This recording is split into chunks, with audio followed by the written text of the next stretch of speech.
नमस्कार दोस्तों।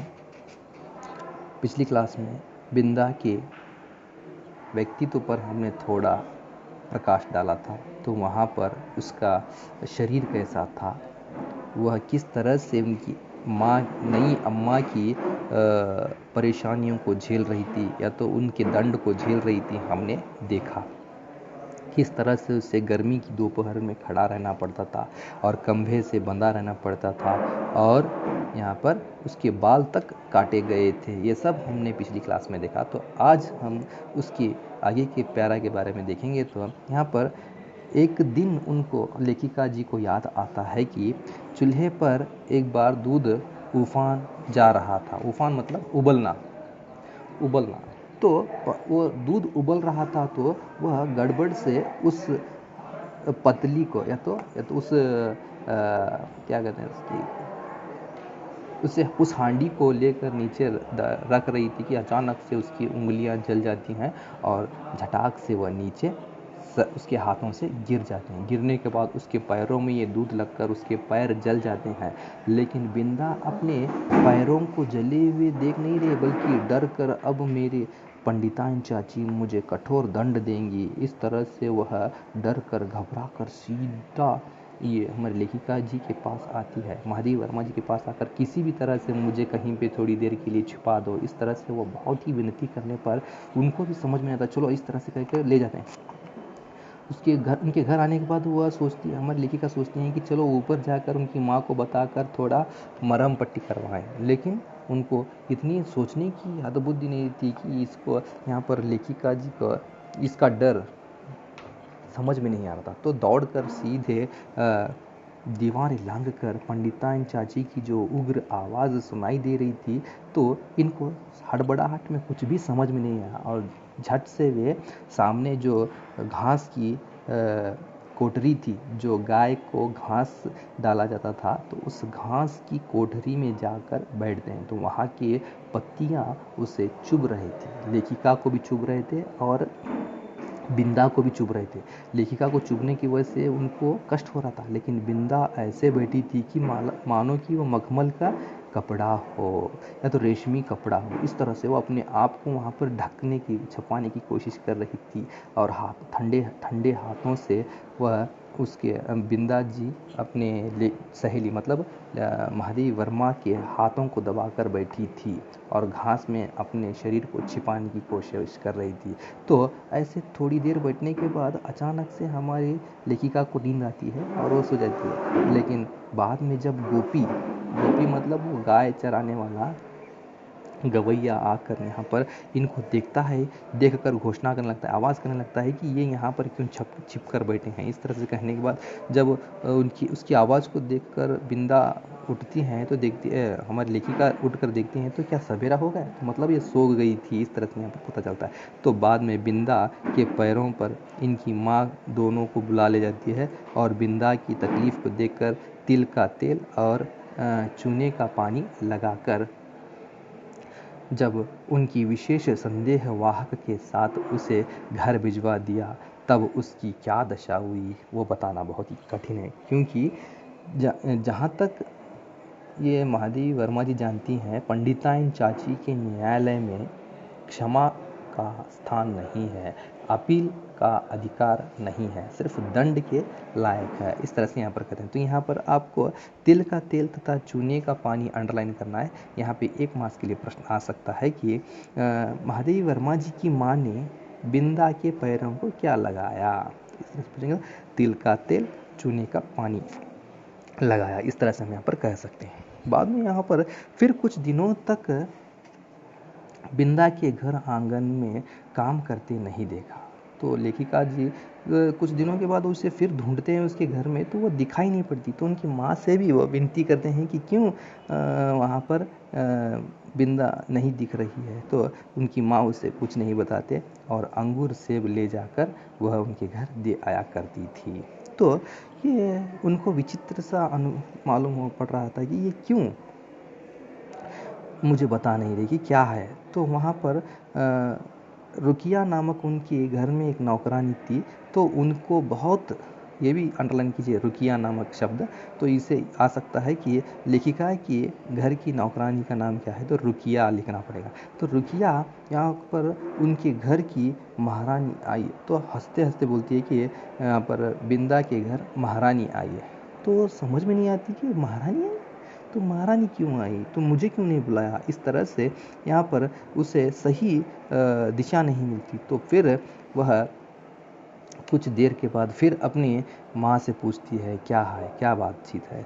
तो यहाँ पर एक दिन वहाँ उनकी माँ भी नहीं बताती, और यहाँ पर यह वार्निंग देती है कि उसके घर न जाया करे। तो एक दिन दोनों से बचकर वह छिपकर बिंदा के घर जाती है। तो वहाँ पर देखती है कि धुली धुरसित बिछौने में वह अकेली दुबला शरीर लेकर पड़ी है, सोई हुई है। ऐसा लग रहा है कि ज़मीन में वो दिखाई नहीं दे रही है, और उसका शरीर बिछौने से भिन्न नहीं जान पड़ता था।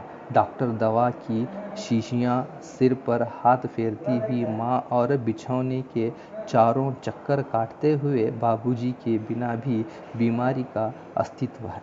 तो देखिए यहाँ पर वह अकेली पड़ी है, ना उसकी माँ उसके साथ है, ना उसके पिताजी उसके साथ है। तो ऐसे समय में ऐसा लगता है कि देखने के बाद बिंदा ही उसको ऐसे हाथ करके बुलाती है, लेखिका को बुलाकर अपने बाजू बिठाकर बोलती है कि मुझे मेरी नई अम्मा और मोहन ऊपर के कमरे में रहते हैं और मुझे यहाँ सुला रहे हैं, क्योंकि मुझे चेचक हो गया है। चेचक मतलब आप स्मॉल पॉक्स कहते हैं ना, तो उसको चेचक की बीमारी लग गई है, इस तरह से कहते हैं। और सवेरे शाम इसका काम करने के लिए बरौनी नामक एक महिला आकर उसका काम काज कर जाती है, मतलब बिंदा का काम काज करके चली जाती है। तो इसे देखने के लिए भी कोई नहीं है, देखिए एक नौकरानी को लगा रखा है। तो ऐसे यहाँ पर सिचुएशन था। तो तब यहाँ पर बिंदा को देखकर संभव न हो सका, क्योंकि इनके मन में ऐसी आज्ञा उल्लंघन से माँ बहुत चिंतित हो उठी थी, क्योंकि अब यहाँ पर जाकर आई है तो इसे भी शायद वो चेचक का रोग लगेगा, लेखिका को। इस तरह से सोचकर उनकी माँ ने बहुत ही चिंतित स्वभाव से उनको जाने के लिए मना कर दिया। जब एक दिन सवेरे ही रुकिया ने उनसे न जाने कुछ उनके कान में कहा कि रामायण पढ़ने वाली उनकी माँ वो बंद करके आंखों से आंसू निकलते हुए उसको पहुँचते हुए वह घर से बाहर चल पड़ी। और जाते जाते फिर यहाँ पर हमारे लेखिका को मतलब महादेवी वर्मा जी को बताकर आदेश देकर चली गई कि आप बाहर नहीं निकलोगे। तो इस तरह से कह कर जाती है। तो रुकिया इनके लिए त्रिकालदर्शी के समान थी, परंतु वह विशेष अनुनय विनय के बिना कुछ बताती नहीं थी। तो इसलिए ये बार बार उससे रिक्वेस्ट करना, वह अपने आप को शर्मिंदा महसूस करना समझती थी, आत्मसम्मान के विरुद्ध था। इसलिए इस बार बिंदा ने रुकिया से कुछ नहीं कहा। तो खिड़की से थोड़ा झांककर बिंदा के दरवाजे पर जमा हुए आदमियों को थोड़ा देखा, तो ऐसा संदेह होने लगा कि उनके घर में शायद विवाह हो रहा है। तो विवाह हो रहा है तो किसका विवाह हो रहा है, इस तरह से उनके मन में प्रश्न आने लगे। मतलब महादेवी वर्मा जी के मन में प्रश्न आने लगे, विवाह किसका हो रहा है। तो उनके मन में सब प्रश्न आने लगे। तो उनकी बुद्धि के हिसाब से उनका पहला प्रश्न यह था कि पंडित जी का तो विवाह नहीं हो सकता, क्योंकि जब तक दूसरी पंडिताइन चाची मर कर तारा नहीं बनती तब तक तीसरी शादी नहीं हो सकती पंडित जी की। तो दूसरा यहाँ पर मोहन को तो बैठने तक नहीं आता, तो उसका विवाह असंभव है। तो तीसरा यहाँ पर बिंदा का ही विवाह हो सकता है। तो ये ऐसे मानती है। तो बिंदा का विवाह हो रहा है और मैं उसकी क्लोज फ्रेंड, मुझे नहीं बताया। तो ऐसे यहाँ पर क्रोधित होकर वह निश्चय कर लेती है कि जब तक सभी उनकी खेलने की चीज़ों पर हाथ रखकर कसम खा लेती हैं कि जब तक बिंदा की शादी हो जाती है तब तक मैं अब इसके बाद उसके साथ बात नहीं करूँगी, क्योंकि उसने मुझे कुछ नहीं बताया। इस तरह से यहाँ पर ऐसे निर्णय कर लेती है। तो बाद में कुछ दिनों के बाद बिंदा के घर झांक कर ये देखती रहती है कि क्या हुआ, ससुराल से वापस आई या नहीं, ऐसे पूछते रहते हैं। कभी कभी माँ से भी उन्होंने पूछा तो एक दिन उनकी माँ बताती है कि आकाशवासिनी अम्मा के पास चली गई है, मतलब वह मर गई है। इस तरह से बहुत दिनों के बाद यह बात महादेव वर्मा जी को पता चलती है। तो उस दिन से उनको यह लगता है कि चमकीले तारे के आसपास फैले छोटे तारों में बिंदा को ढूंढती रहती है, पर इतनी दूर से पहचानना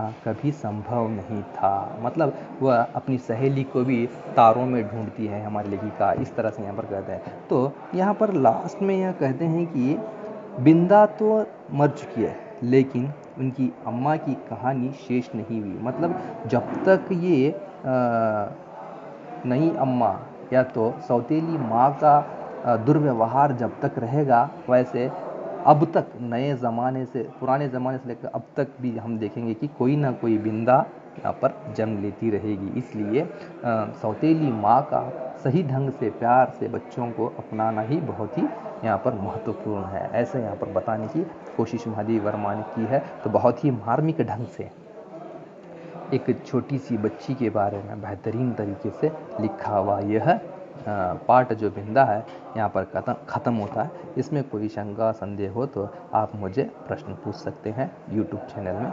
धन्यवाद।